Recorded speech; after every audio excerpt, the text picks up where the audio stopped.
गरीब और अमीर भाई। नामदेव गांव में विमला अपने दो बेटों रोहन और सोहन के साथ रहती थी। पति की मौत के बाद विमला ने अपने दोनों बेटों को बहुत ही मुसीबतों से पाला था। विमला खुद तो पढ़ी लिखी नहीं थी, लेकिन वो चाहती थी कि उसके दोनों बेटे पढ़ लिख कर बड़े आदमी बन जाए। और इन सब के लिए विमला ने कड़ी मेहनत भी की। हालांकि उसके लिए ये सब कर पाना बहुत मुश्किल हो रहा था। माँ, अगर आगे की पढ़ाई के लिए मुझे शहर भेजना ही नहीं था तो इतनी मेहनत ही क्यों करवाई मुझसे? बेटा, तुझे क्या लग रहा है? तुझे मना करते हुए मुझे अच्छा लग रहा है क्या? मेरी मजबूरी समझ बेटा, सब कुछ तेरे सामने ही तो है। बस करो माँ, हमेशा पैसों का ही रोना रोया है तुमने। अब जो भी करूंगा मैं खुद ही करूंगा। इतना कहकर रोहन घर से बाहर जाने लगा, लेकिन तभी उसके बड़े भाई सोहन ने उसको रोका और कहा, ऐसे गुस्सा होके कहाँ जा रहे हो तुम रोहन? कुछ भी करूंगा, लेकिन अपनी मेहनत और अपना भविष्य मैं ऐसे ही नहीं जाने दूंगा। देख रोहन, मैं जानता हूँ तू गलत नहीं है, लेकिन ऐसे गुस्सा करना तो ठीक नहीं है ना। तो मैं और क्या करूं भैया, आप ही बताइए ना। माँ ने तो हाथ खड़े कर दिए है, अब मैं भी हार मान के बैठ जाऊं क्या? मैंने ऐसा तो नहीं कहा। मैंने तुम्हारे लिए कुछ सोचा है। वो अपने गांव के बाहर एक जो फैक्ट्री है ना, मैंने वहां बात कर ली है। तो शायद मुझे कुछ दिनों में ही वहां पर काम मिल जाए। तू कुछ दिन रुक जा, मैं तेरा सारा इंतजाम कर दूंगा, तू चिंता मत कर। लेकिन सोहन, तेरी भी तो पढ़ाई है ना। तू कब पढ़ेगा अगर तू काम करेगा तो? कोई बात नहीं माँ, मैं पढ़ूं या रोहन, एक ही बात है ना। और अब आपकी उम्र भी नहीं है काम करने की। कब तक आप ऐसे ही मेहनत करती रहोगी? अब मैं काम करूंगा और आप आराम करिए बस। और रोहन की पढ़ाई की चिंता आप मत कीजिए, मैं सब कुछ देख लूंगा। बड़े बेटे सोहन की ऐसी समझदारी वाली बातें सुनकर विमला भावुक हो जाती है। और कुछ ही दिनों में सोहन को फैक्ट्री में नौकरी मिल जाती है। अब सोहन घर की सारी जिम्मेदारियां अपने ऊपर ले लेता है और अपना घर गिरवी रखकर रोहन का एडमिशन शहर के एक बड़े कॉलेज में करवा देता है। ठीक है भैया, चलता हूँ मैं। आप अपना और माँ का ख्याल रखना। हाँ रोहन, अब तुम जाकर अच्छे से पढ़ाई करो और यहाँ की चिंता मत करो। यहाँ सब कुछ मैं अपने आप संभाल लूंगा। तू बस पढ़ाई पर ध्यान कर मन लगाकर। फिर रोहन वहां से शहर में पढ़ने के लिए चला जाता है। सोहन गांव में ही अपनी सारी जिम्मेदारियां संभालने लगा है और फैक्ट्री में काम करता है। दोनों भाई अपनी अपनी जगह खूब मेहनत कर रहे थे, कर रहा था और हर साल टॉप करता था। दूसरी तरफ सोहन ने भी सब संभाला, घर की जिम्मेदारियां और रोहन की फीस के साथ साथ उसे अपनी माँ की बिगड़ती हुई तबीयत के बारे में भी बहुत चिंता हो रही थी। कुछ दिन ऐसे ही बीत जाते हैं। भैया, मैंने कर दिखाया भैया, मैंने यूपीएससी का एग्जाम क्लियर कर लिया है और मुझे बहुत अच्छी रैंक भी मिली है। वाह मेरे भाई, तूने तो कमाल कर दिया। मुझे तुझ पर गर्व है। अब हमारी सारी मुश्किलें हल हो जाएगी। अब तू जल्दी गांव आ जा, माँ भी तुझे बहुत याद करती है। पर भैया, मैं अभी गांव नहीं आ सकता। एक बार ये डिसाइड हो जाए कि मुझे कौन सी और कहां पर पोस्ट मिल रही है, उसके बाद ही देखता हूँ। सोहन को लग रहा था कि ये उसके संघर्ष का अंत है, लेकिन ये उसका भ्रम ही था। शहर में रहते हुए रोहन अपने परिवार से वाकई दूर हो गया था। रोहन को इनकम टैक्स डिपार्टमेंट में नौकरी मिल गई थी। सरकारी अफसर होने के कारण शहर में एक आलीशान घर मिल गया था। और उधर गांव में सोहन का सब कुछ अकेले संभालना बहुत मुश्किल होते जा रहा था।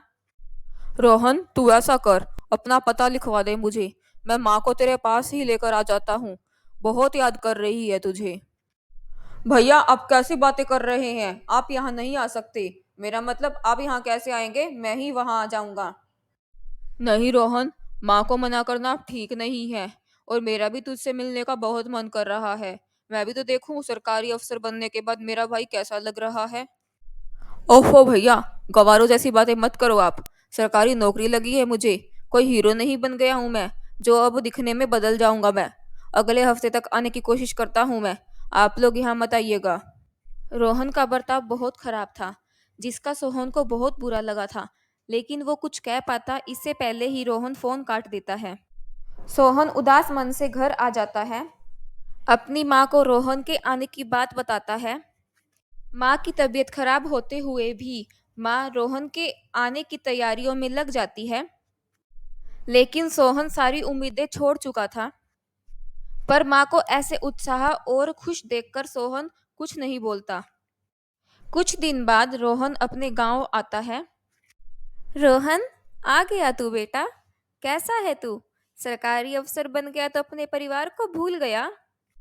माँ, अगर आपको मुझे यही सब बातें सुनानी है तो मैं अभी वापिस चला जाता हूँ। सोहन, देखा तूने, अफसर बाबू की नाक कितनी ऊंची हो गई है। वैसे इसमें इसकी कोई गलती नहीं है, ये तो बचपन से ही ऐसा है। चल खैर कोई बात नहीं, आजा, मैंने तेरी पसंद का सारा खाना बनाया है, मिलकर सब खाते हैं। नहीं माँ, खाना तो नहीं खा पाऊंगा मैं, बस 1-2 घंटे में ही निकल जाऊंगा। रोहन की बातें सुनकर विमला भी हैरान हो गई थी, लेकिन जब विमला ने रोहन की बातों का कोई जवाब नहीं दिया, तो सोहन ने कहा, रोहन, आजकल माँ की तबीयत खराब रहती है और यहाँ के डॉक्टर्स ने भी जवाब दे दिया है, उनका इलाज नहीं कर पा रहे हैं। तो हम अगर शहर ले जाकर माँ का इलाज करवाएं तो माँ शायद ठीक हो जाए। तुम एक काम करो, माँ को अपने साथ ले जाओ और शहर में इनका इलाज करवाओ। आप कैसी बात कर रहे हैं भैया? आपको पता भी है शहर में इलाज कितना महंगा है। और मुझे तो माँ भले चंगी लग रही है, बुढ़ापा आया है, थोड़ी बहुत तकलीफ तो लगी ही रहेगी। मुझे तो माँ बिल्कुल ठीक लग रही है। रोहन, कैसी बातें कर रहा है तू? माँ को सांस की बीमारी है, तूने इनकी हालत देखी नहीं है, इसलिए ऐसे कह रहा है। एक बार माँ को शहर ले चल, फिर जो डॉक्टर कहेंगे वही हम करेंगे। इसकी जरूरत नहीं है भैया, मैं बता रहा हूँ ना, इतना बड़ा अफसर बन गया हूँ मैं, ये तो बता ही सकता हूँ कि क्या करना चाहिए और क्या नहीं। तू अफसर बन गया है, कोई डॉक्टर नहीं, समझा?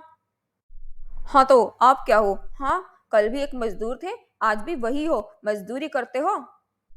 रोहन, ये तेरा बड़ा भाई है, ये मत भूल, आज तो जो कुछ भी है इसी की वजह से है। उफ, तो इस सब के लिए बुला रहे थे आप मुझे? मैं इतना जरूरी काम छोड़ के आया हूँ, आप लोगों के ताने सुनने के लिए आया हूँ क्या? कोई बात नहीं मेरे भाई, तू अपना जरूरी काम ही देख, यहाँ सब कुछ मैं अपने आप संभाल लूंगा। फिर रोहन वापिस वहां से शहर चला जाता है। और शहर जाने के बाद रोहन अपने घर पे ना ही फोन करता है, ना ही अपनी माँ का कोई पता लेता है। मिस्टर रोहन, अब क्या कहेंगे आप? ये रिश्वत के पैसे आपके घर से मिले हैं, तो आपको हमारे साथ चलना पड़ेगा।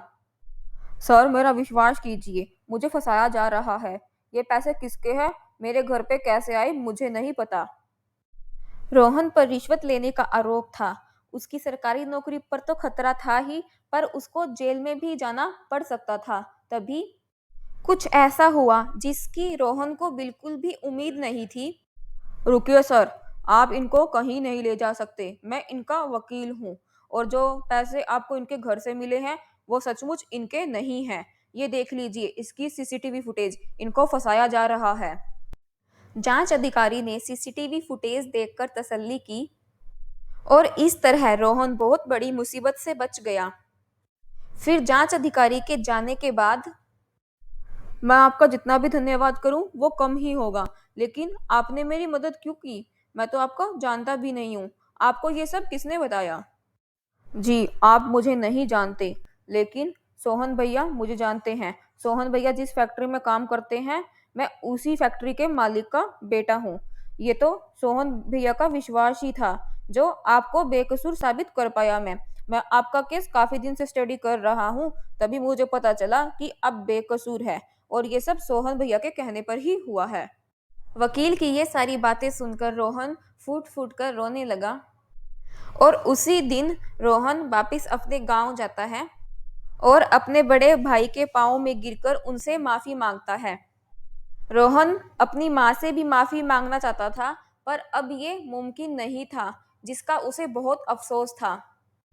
मैं आपकी माफी के लायक नहीं हूँ भैया, ये सब मेरे ही कारण हुआ है, आप मुझे सजा दीजिए।